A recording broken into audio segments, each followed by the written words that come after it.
నమస్తే అండి. Senior consultant physician doctor Jagadish Kumar, KIMS hospitals. అయితే ఈరోజు మనం హికప్స్ అంటే వెక్కిళ్ళు ఎందుకు వస్తాయి, వెక్కిళ్ళ వల్ల ఏ ప్రాబ్లమ్స్ ఉండొచ్చు అనేది మాట్లాడుకుందాం. చాలామంది అడుగుతుంటారండి, వెక్కిళ్ళు ఎందుకు వస్తాయి అంటే ఎవరన్నా తలుచుకుంటున్నారా?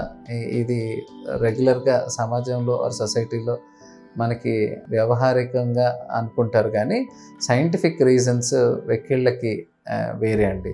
హికప్స్ అనేవి డయాఫ్రమెటిక్, మనకి పైన ఈ థొరాక్స్కి కింద అబ్డమెన్కి, ఈ ఛాతి భాగానికి పొట్ట భాగానికి మధ్యలో డయాఫ్రమ్ అని చాలా స్ట్రాంగ్ మజిల్స్ ఉంటాయండి. ఈ మజిల్స్ అడ్డంగా ఈ రెండు భాగాలని విడదీస్తూ మన ఊపిరితిత్తుల్లో పవర్ఫుల్గా పనిచేయడానికి స్ట్రాంగ్ రెస్పిరేటరీ మజిల్స్ లాగే డయాఫ్రమ్ మజిల్స్ అనేవి పనిచేస్తుంటాయి.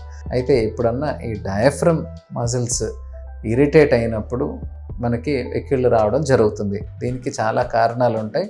కామనెస్ట్ ఏంటంటే అసిడిటీ ఆర్ గ్యాస్ట్రైటిస్ బాగా ఉండి, ఆ గ్యాస్ట్రైటిస్ వల్ల మనకి డయాఫ్రమ్ ఇరిటేట్ అయినప్పుడు వెక్కిళ్ళు రావడం, లేదా నిమోనియా, ఈ లంగ్స్ డయాఫ్రమ్కి దగ్గరలో ఉన్న ఊపిరితిత్తులు ఇన్ఫెక్షన్ ఉండడం వల్ల వెక్కిళ్ళు రావడం, ఒక్కొక్కసారి ఈ హార్ట్కి ఉన్న నర్వ్ ఎండింగ్స్ కూడా ఏవైతే నరాలు హార్ట్కి సప్లై చేస్తాయో అలాంటి నరాలే అదే నరాలు మనకి డయాఫ్రమ్ కూడా సప్లై చేయడం వల్ల, సో ఈ భాగాల్లో ఎక్కడన్నా ఏమన్నా ఇన్ఫెక్షను, ఇరిటేషను, ఇన్ఫ్లమేషన్ ఉన్నట్లయితే ఈ డయాఫ్రమ్ సడన్గా కంట్రాక్ట్ అయ్యి జర్కీ మూమెంట్స్ వల్ల వచ్చేదాన్ని వెక్కిళ్ళు అంటారండి. ఇది సైంటిఫిక్.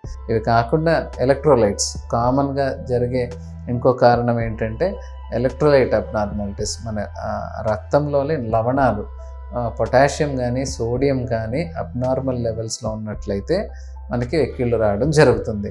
సో చాలా కారణాలు ఉంటాయండి. కిడ్నీ ప్రాబ్లమ్స్ వల్ల వెక్కిళ్ళు రావచ్చు, నేను అన్నట్లు గ్యాస్ట్రిక్ ప్రాబ్లమ్స్ వల్ల వెక్కిళ్ళు రావచ్చు, ఊపిరితిత్తుల్లోని నిమోనియా వల్ల వెక్కిళ్ళు రావచ్చు, లేకపోతే హార్ట్కి ఒక్కొక్కసారి ఇరిటేషన్ అయ్యి ఇబ్బంది అయినప్పుడు కూడా వెక్కిళ్ళు రావచ్చు. సో వెక్కిళ్ళు ఎప్పుడన్నా ఎవరికన్నా ఒక నిమిషం, ఒక 5 నిమిషాలు, 10 నిమిషాలు, 15 నిమిషాలు వస్తే అంత కంగారు పడాల్సిన అవసరం లేదు. కానీ పర్సిస్టెంట్ హికప్స్ అంటారు. కొంతమందికి 24 గంటలు కంటిన్యూ అవుతుంది, 48 గంటలు కంటిన్యూ అవుతుంది.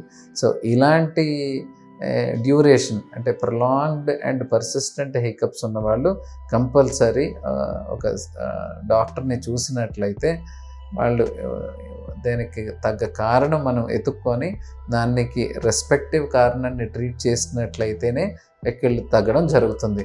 ఇది సైంటిఫిక్ రీజన్. మరి సైంటిఫిక్ కాకుండా వాళ్ళు తలుచుకుంటున్నారు, వీళ్ళు తలుచుకుంటున్నారు అన్నదానికి నా దగ్గర సమాధానం లేదండి. It is completely illogical. నమస్తే.